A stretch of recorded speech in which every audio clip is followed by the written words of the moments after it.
Milí priatelia, rozhodli sme sa, že natočíme seriál o herných činnostiach jednotlivca. Naša filozofia spočíva v tom, že sa snažíme zameriať na detaily. Zároveň si myslíme, že ak nie je možnosť zúčastniť sa našich tréningov na ľade, je možné si po zhliadnutí týchto videí spraviť obraz a naučiť sa nejaké nové veci. Hokejku držíme tak, že si ju dáme zhruba na úroveň ramien, si ju chytíme, nebudeme ju držať ani na široko, ani moc na úzko. V podstate tie ramená ukazujú, že asi ako by mali byť tie ruky ďaleko od seba. Dáme ruky dole a potom jemne pokrčíme v lakťoch. A v zásade toto je také základné držanie hokejky pre každého malého hráča, ktorý príde na ľad. S tým, že neskôr takisto budeme učiť deti držať hokejku v jednej ruke a s ňou pracovať. A pri tom, že hokejku držíme v dvoch rukách, sú dve možnosti. Buď ju môžeme držať na ľade, alebo ju môžeme držať na úrovni pása. Pričom skúsenosti ukazujú to, že v podstate deti držia strašne málo puk na hokejkách počas tej hry samotnej, pričom je zbytočné, aby tú hokejku mali stále položenú na ľade a ich fixovala. Takže je dobré tú hokejku držať na úrovni pása, s tým, že deti potom vlastne vidia celé to ihrisko, hlavu majú hore, nič ich neťahá smerom k tomu ľadu. A samozrejme, že im treba vysvetľovať to, že ak vidíš, že na teba prihrávka ide, tak si tú hokejku položím na ľad, alebo ak teda chcem, aby mi niekto prihral, tak ju na tom ľade musím mať. Takže toto je asi taký základ toho držania tej hokejky. A my sa snažíme deťom hokejky predĺžovať s tým, že ja mám treba hokejku až niekde pod nos, keď ju mám bez korčul, tak mi ide niekde až medzi oči. A rozdiel medzi tou dlhou a krátkou hokejkou je v tom, že vlastne ak mám tú hokejku krátku, tak ju položím na ľad a ma ťahá aj celé telo, aj oči, aj hlavu smerom dole.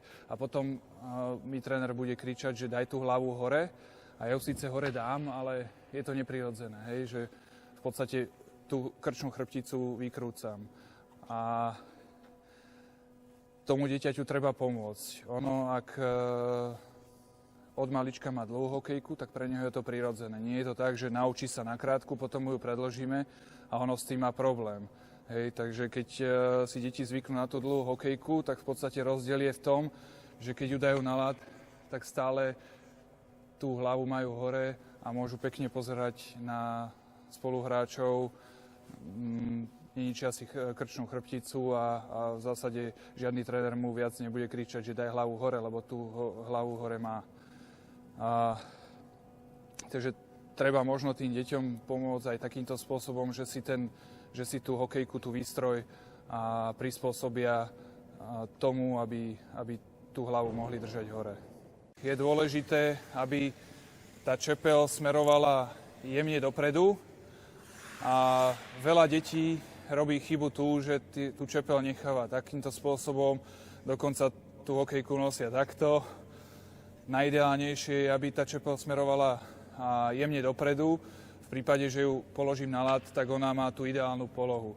A takisto deti robia chybu v tom, že nechávajú trčať koniec hokejky, čo samozrejme nie je správne a môže dôjsť aj k nejakému zraneniu. Takže zase tie deti dávať si na to pozor, je to taký detail, ale aj to držanie hokejky, tá správnosť toho držania tej hokejky je veľmi dôležitá.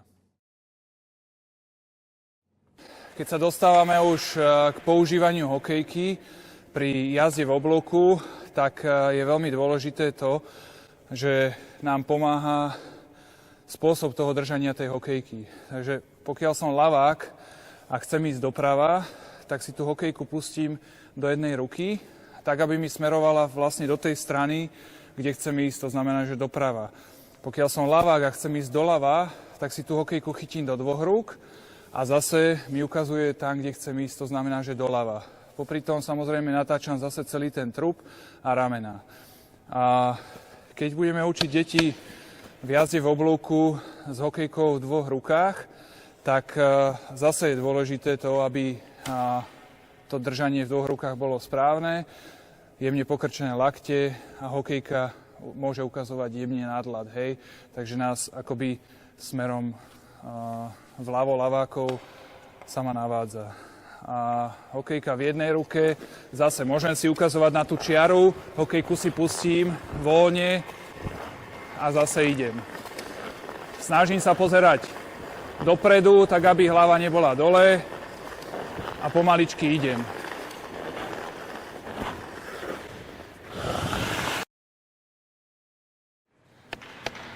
No a potom zase ideme tí ľaváci smerom do ľavej strany, kde si tú hokejku chytíme do dvoch rúk, snažíme sa preklopiť to rameno a tú hokejku si nechať akoby jemne nad ľadom.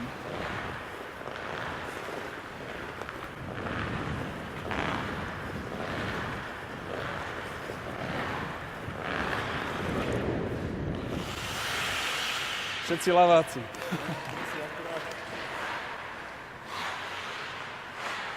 Trošku pokrč lakeť vnútornej. Tak.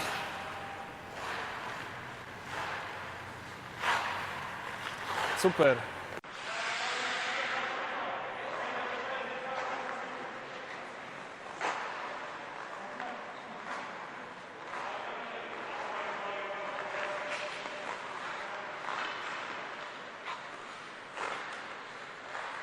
Vždy sa snažíme vlastne aj pri týchto cvičeniach dbať na to, aby tí deti správne držali hokejku. Niektoré zvyknú si ju dávať týmto spôsobom, ale my v podstate stále hráme hokej, takže držíme ju vždy len tým spôsobom, ktorý je ten hokejový. Nemusíme vymýšľať žiadne v podstate nejaké ďalšie úchopy alebo podobne. A keď prejdeme vlastne k tomu držaniu hokejky v jednej ruke, tak snažíme sa určitým spôsobom na nejakých 70% učiť deti viesť puk jednou rukou alebo korčulovať s hokejkou v jednej ruke. A to z jedného dôvodu. Tá klasika, respektíve držanie hokejky v dvoch rukách je automatické, čo v podstate všetky deti alebo všetci hráči ovládajú každý svojím spôsobom, každý na svojej úrovni, ale každý vie, ako to je. S tým, že vlastne tá práca s hokejkou v jednej ruke je nemenej dôležitá a zároveň skrýva dosť výhod. To znamená, že pri práci s hokejkou v dvoch rukách sa vlastne korčulovanie stáva zafixovaným alebo je viac fixované, ako keď tú hokejku dáme do jednej ruky a máme určitú voľnosť a o moc väčšiu voľnosť aj v tých rukách, ktoré nám v zásade svojim kmitaním pomáhajú pri tom korčulovaní. A na druhú stranu hokejista, ak si dá hokejku do jednej ruky, tak v zásade si môže pustiť puk ďalej od tela, druhou rukou si môže odstaviť protihráča a to sú určite výhody oproti tomu, keď ten puk, respektíve tú hokejku držíme v rukách dvoch. S tým, že tá hokejka, keď ju máme na tom ľade a korčulujeme s hokejkou v jednej ruke, tak ona má svoju trasu. A tá trasa v zásade by mala byť od tej súhlasnej nohy, v ktorej hokejku držíme a prechádza krížom zase k druhej nohe akoby. Hej, čiže keď tie ruky pracujú, tak tá hokejka by mala mať svoju trasu a ide krížom, nemala by zase robiť takéto nejaké pohyby, lebo je to nekoordinované. Takže keď si ju dáme do jednej ruky a budeme korčulovať s hokejkou v jednej ruke, tak by to malo vyzerať asi takto.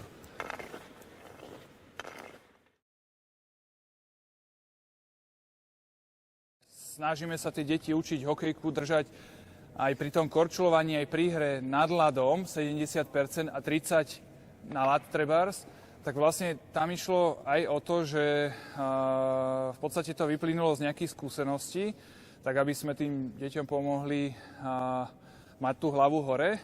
A druhá vec je, že ja som si to snažil nejakým spôsobom overiť. Tak som pozrel niekoľko striedaní Datsjuka a bol som prekvapený, že ten hráč z niekoľkých striedaní, kedy bol na ľade zhruba 45 sekúnd, on mal puk na hokejke 3 sekundy, 4 sekundy, 7 sekúnd, hej. Čiže ja som si našiel videá, kde v podstate bol záber vždy iba na ňo a ja som si stopoval, že kedy on sa dostane k puku a kedy ho nemá. A mne to vyšlo naozaj takéto zanedbateľné čísla. A čo to znamená? Potom som pozrel Maroša Hosu, dajme tomu, a ten celý čas hokejku nosí takýmto spôsobom. To znamená, že ten je schopný mať stále hlavu hore, hej. Stále títo hráči sú schopní mať hlavu hore. Keď ju dáš už na ten ľad, tak už ťa to nejakým spôsobom núti, hej, byť zase v inom postavení. A potom som si vlastne uvedomil, že tí prípravkári, žiaci a dorastenci a ďalší, keď má Datsjuk 4 alebo 7 sekúnd puk na hokejke, hráč NHL, koľko ho má taký žiačik? Sú to sekunda, dve, možno za to striedanie vôbec. A prečo by sme ho teda mali nútiť alebo mali učiť, aby chodil s hokejkou takto po ľade? Hej, a čaká na prihrávku. Keď on jednak ho to fixuje, druhá vec, že ho to brzdí a ešte ho to aj núti pozerať sa v podstate do ľadu, alebo je to bližšie k tomu, aby sa pozeral do ľadu. Takže zase nehovorím, že všetci sú rovnakí, že by to presne takto malo byť, ale snažíme sa tie deti učiť na 70, možno na 60%, aby hrali a korčulovali s tou hokejkou nad ľadom. A keď si chce vypýtať tú prihrávku, tak si ju na ten ľad veľmi jednoducho dá. Keď vidí, a každý hráč by mal sledovať hru a vidí, že tá prihrávka zrejme na ňo pôjde, tak zase ju v stotine sekundy na ten ľad dá. Takže pri tom pomere, kedy ten puk máme, hokejisti, a kedy ho nemáme, sa to v podstate možno učia tie deti opačne, hej? Že ten pomer skúsme vymeniť, samozrejme učme ich, 30-40% nech je na ľade, ale väčšinu, aby mali hlavne hlavu hore a mali prehľad v hre.